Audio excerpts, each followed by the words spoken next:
Namaskar. This is computer class. So everybody take out his computer book.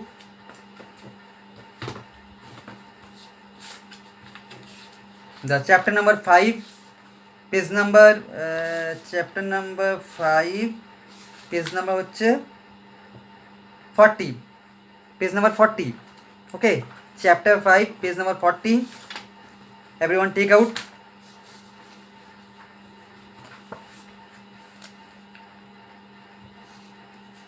Okay.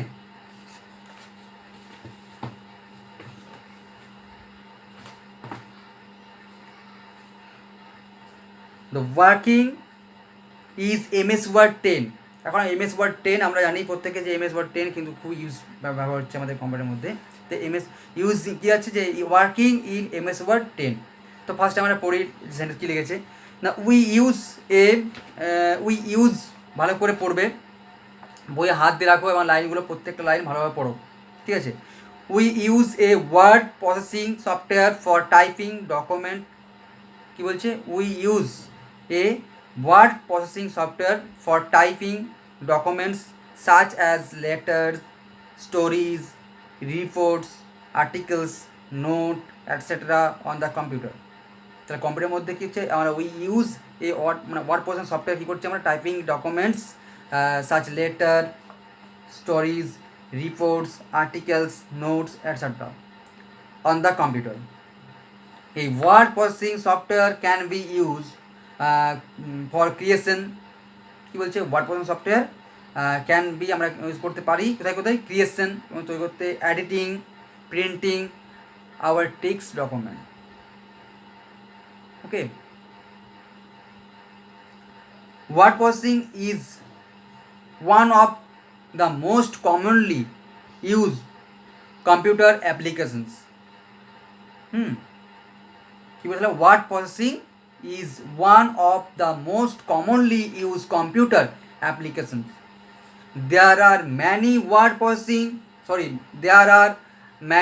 processor available for our use. Many word processor. Okay. Some commonly used window based word processing include WordPad.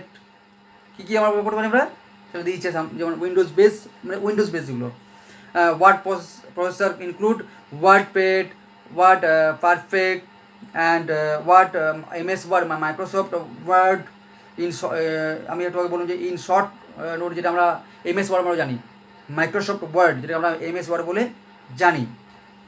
The most commonly used software application in the MS Word among all these software,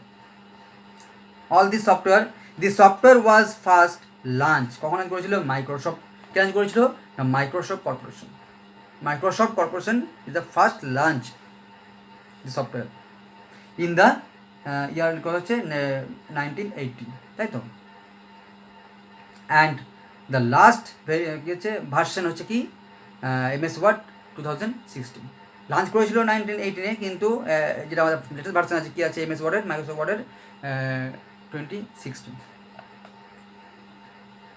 We shall learn in detail about MS Word 10। এর মধ্যে আমরা কী করবো, আমরা তো এটা জানি যে এখান থেকে লাঞ্চ করেছিল এতটা এবং লেটেস্ট ভার্সন আছে, কিন্তু আজকে আমরা শিখবো কোনটা, দ্য লার্ন ডিটেল অ্যাবাউট, কার সময় জানবো না MS Word 10 as it the most popular version.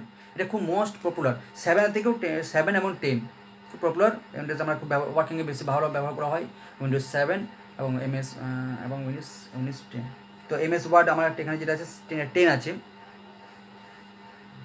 তো আমরা এর সময় জানবো কী করবো, এর ফিচার্স কী আছে, features of MS Word 10, writing letter and others text matter, যেমন quickly and in the presentable manner of typing, মানে বিভিন্ন পদ্ধতি আছে টাইপিং দেওয়া আছে, কুইক, তারপর হচ্ছে modify the text and বিউটিফাইং it using color, style, font size, underline, border, shading and some others doesn't expected। তা আমরা জানি যে এগুলো প্রত্যেকটি কিন্তু আছে, কিন্তু এগুলো কি নিউ ভার্সন আছে, আমরা 2007 করেছি উইন্ডোজ, এটা 2010 আরও মডিফাই করা হয়েছে, ঠিক আছে, এইসব কালারগুলোকে আর করা হয়েছে, স্টাইলটাকে, ফন্টটাকে, সাইজগুলোকে, আন্ডারলাইন বর্ডার্সগুলোকে, শেডিং এইসবগুলোকে নতুন করে আবার মডিফাই করা হয়েছে। বলছে modify the text of the beautify is the using of colour. হচ্ছে inserting graphics in the text, ওর সঙ্গে আছে ইনসার্টিং কী আছে, inserting graphics in the text, making use of drawing tools, making use of drawing tools to draw picture, copy and move the text, আমরা কি copy and move the text from the one location to another location. এটা জানি তো আমরা যে এগুলো তো করতে, এগুলো তো করা যায়, এগুলো কোনো কিছু নেই, ফিচার থাকবে, অন্য সফটওয়্যারও আমাদের যেটা আছে সেগুলো তো আছে। নেক্সট হচ্ছে যে preview the text matter before sending it for printing. তাহলে কি প্রিভিউ মানে পরে দেখা যাবে, এবং text matter before sending it the for printing, মানে প্রিন্টিং যদি সেন্ড করা যেতে পারে, হ্যাঁ সেন্ড করা যাবে, সেন্ডিং ইট ফর কার জন্য, না প্রিন্টিংয়ের জন্য। Take multiply print out of the text and graphics. Multiply কী হচ্ছে, আমরা প্রিন্ট আউট নিতে পারি এর থেকে, হ্যাঁ, of the text of graphics. তো এইসব ফিচার্সগুলো এর মধ্যে ইনক্লুড করা আছে। এখন এই এমএস ওয়ার্ডটা আমরা কীভাবে ওপেন করব, ঠিক আছে, স্টেপ 1। তো আমরা স্টেপ ওপেনটা দেখে নিচ্ছি, কীভাবে স্টেপ ওপেন করবো এটা দেখে নিই। হাউ টু ওপেন এমএস 10, কারণ আমরা যে এই এমএস ওয়ার্ডের সময় এখন পড়লাম, এই ফিচার্স কখন লঞ্চ হয়েছে, ভার্সন কী হবে, এর মধ্যে কী ইনক্লুড ফিচার্স আছে, এগুলো জানলাম। এখন এই ওয়ার্ডটাকে কীভাবে আমরা ওপেন করবো, টু ওপেন দ্য মাইক্রো, আমি যেটা দিয়েছিলাম, এটা পরীক্ষা দিয়েছিলাম যে হাউ টু স্টেপ নেসারি, এগুলো দিয়েছিলাম যে স্টেপগুলো লেখো। তো অনেকেই বলছে প্র্যাকটিক্যাল নাকি, এই স্টেপগুলো লিখতে হয়, যে কীভাবে আমরা স্টেপ ওপেন করবো। তো to the open MS Word pro this step, কী কী দেওয়া আছে। First step, click on the start button, I know class start button, কোন যেটা আমাদের একদম লেফট কর্নার থাকে মোটরে স্টার্ট বটন। নেক্সট স্টেপ কী করছে না, click on the all program, যে আমাদের যাওয়ার পর একটা অল প্রোগ্রাম পাবো, সেখানে ক্লিক করবো। থার্ড স্টেপে কী যাবো, পয়েন্ট দ্য মাইক্রোসফট অফিস, সেখানে মাইক্রোসফট অফিসে যাবো। অ্যান্ড ফোর্থ কী হচ্ছে, ক্লিক দ্য মাইক্রোসফট ওয়ার্ড, যেটা এমএস ওয়ার্ড বলে, আমাদের এমএস ওয়ার্ড 10 বলে লেখা থাকবে। যদি আমার ভার্সনটা কম্পিউটারের মধ্যে লোড থাকে তবে দেখাবে, তাহলে 7 দেখাবে। ওকে, আমার কম্পিউটারের মধ্যে, আমার যদি কম্পিউটারের মধ্যে যে আমি ধরো আমার কম্পিউটারের মধ্যে সিপির মধ্যে নেই 10 নেই 7 আছে, তুমি স্যার দেখাচ্ছে না, আরে 10 তো ভার্সন লোড করতে হবে, তো 10 থাকবে, যে ভার্সন থাকবে সেই ভার্সনটা শো করবে। তো প্রথমে আমাকে ইনস্টল থাকতে হবে কম্পিউটারের মধ্যে 10টা, তবে তো শো করতে হবে না। আমি তো শুধু আমি 7-এর মধ্যে কাজ করছি, আমি 10টা করতে পাবো, তখন বলবো স্যার 10 তো পাওয়া যাচ্ছে না, স্যার 7 পাওয়া যাচ্ছে। 7 যদি ভার্সন লোড করা থাকে তাহলে 7 দিতে হবে, 10 থাকলে 10 দেখতে হবে, 16 থাকলে 16 দেখতে হবে, 13 থাকলে যেমন যেগুলো সেটা দেখতে হবে। তবে আমাদের এটা কি বলছে, ওপেন প্রসেসিংটা যদি থাকে, আমার কোনো কম্পিউটার ইনস্টল করা আছে, আমি কি হাউ টু ওপেন, কীভাবে ওপেন করবো, সেই স্টেপগুলো এখানে দেওয়া আছে। MS Word will open on your monitor, এবার ওপেন হয়ে গেল। MS Word open with a blank screen, প্রথম ব্ল্যাঙ্কই থাকবে, কিছু লেখা নেই, ব্ল্যাঙ্ক থাকবে, blank screen and temporary name the document word, কী লেখা থাকবে, একটা টেম্পোরারি নেম দেওয়া যাবে, যেটা by default name document 1। The small blanking vertical মানে ভার্টিক্যাল কোনটা বলবো আমরা, ভার্টিক্যাল বলবো যেটা বলো না, ভার্টিক্যাল মানে লম্বা যেটা আছে, vertical line that you can see on your monitor is known as কী আছে, ইনসার্টিং পয়েন্ট বা কারসার। ইনসার্টিং পয়েন্ট বা কারসার দিয়ে আমরা যেটা আছে দেওয়া আছে, সেটা দিয়ে আমরা কিন্তু করতে পারি। এটা ভার্টিক্যাল লম্বালম্বি।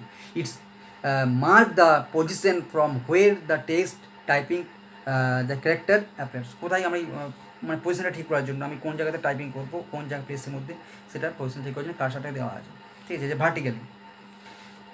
তো আমরা আজকে এইটা অবধি পড়বো। তো প্রত্যেকে নোট করে নাও হোমওয়ার্ক হিসাবে, page number computer homework, homework page number computer, page হচ্ছে পেজ নাম্বার 40 and 41 রিড। ওকে, ভাগে পড়বে। যদি কোনো অসুবিধা হয় এখনই, এবার আগে তো অনেক দেরিতে আমাদের কম্পিটিশন স্টার্ট হয়েছিল, যার জন্য আমরা ঠিকঠাক করে মেকআপ করতে পারিনি, বা আমাদের একটু যেমন হয়েছিল। তো এখন আমরা পুরোপুরিভাবে নিয়ে যাবো টেনে একদম, প্রথম থেকেই আমরা সেইভাবেই স্টার্ট নেবো যাতে আমরা মানে আমরা পুরো বোর্ডে কভার করতে পারি থার্ড টাইমের মধ্যে, এবং ভালোভাবে পড়ে শুধু টানার মতো নয়, যেমন পড়ে করতে পারি। তো তোমরা ভালো করে পড়ো। এনি কোশ্চেন, যদি কোনো কোশ্চেন থাকে আমাকে অবশ্যই ফোন করবে, আমি চেষ্টা করবো তোমাদেরকে বুঝিয়ে দেওয়ার।